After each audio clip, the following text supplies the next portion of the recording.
Rana save করতে হবে video হচ্ছে। তো এখানে দেখতে পাচ্ছ সকালে প্র্যাকটিস চলছে। আমাদের ওল্ড প্লেয়ার কৃষ্ণদা হেড তুলেছিল, খুব সুন্দর বল তুলেছিল।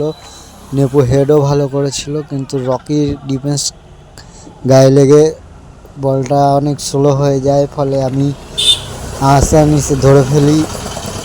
একটু ডাইভ মেরেও দেখিয়ে দিই সকলকে আমিও ডাইভ মারতে পারি। আমিও আগে গোলকি করতাম, কিন্তু এখন করি না, তাই এখন মারতে পারি না। ডাইভ মেরে দেখাতে যাওয়ার কারণে দেখো পপিন আমার পা দুটো ধরে উল্টে দিয়েছিল। আর একটু হলে ঘাড়ে লেগে যেতে পারতো, কিন্তু লাগেনি, ভাগ্য ভালো।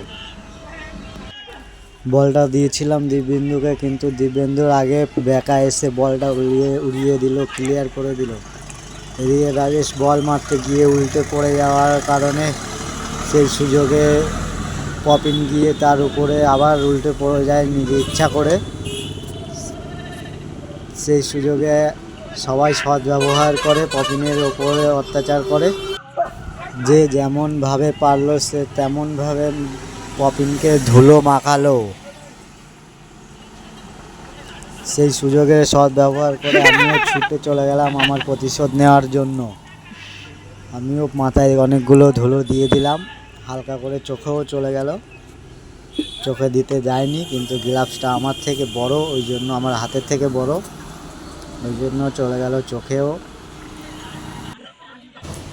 মেহেদি কিন্তু হেভি জুত করে ধরেছিল, যার কারণে পপিন কিন্তু নড়তেই পারছিল না। রাজেশের গায়ের উপরে ইচ্ছা করে শুয়ে পড়ার জন্য রাজেশও সহযোগে ব্যবহার করে নিল। ধাপ করে একটা লাথি মেরে দিল ছোট্ট করে, কেউ বুঝতে পারেনি, দেখতে পাচ্ছ। এগুলোকে বলা হয় সুযোগের সৎ ব্যবহার। সব থেকে বড় কথা হলো সুযোগের সৎ ব্যবহার করা ভালো। এত মার খাওয়ার পরেও দেখো হার মানছে না, আমাকে আবার তাড়া করছে। লাস্ট পর্যন্ত উঠে পড়লো মাঠ থেকে। দেখো ভিডিওটি ভালো লাগলে চ্যানেলটিকে সাবস্ক্রাইব করে পাশে থাকবেন, বেল আইকনটি বাজিয়ে। তো বন্ধুরা দেখা হচ্ছে নেক্সট ভিডিওতে, এখনকার মতো।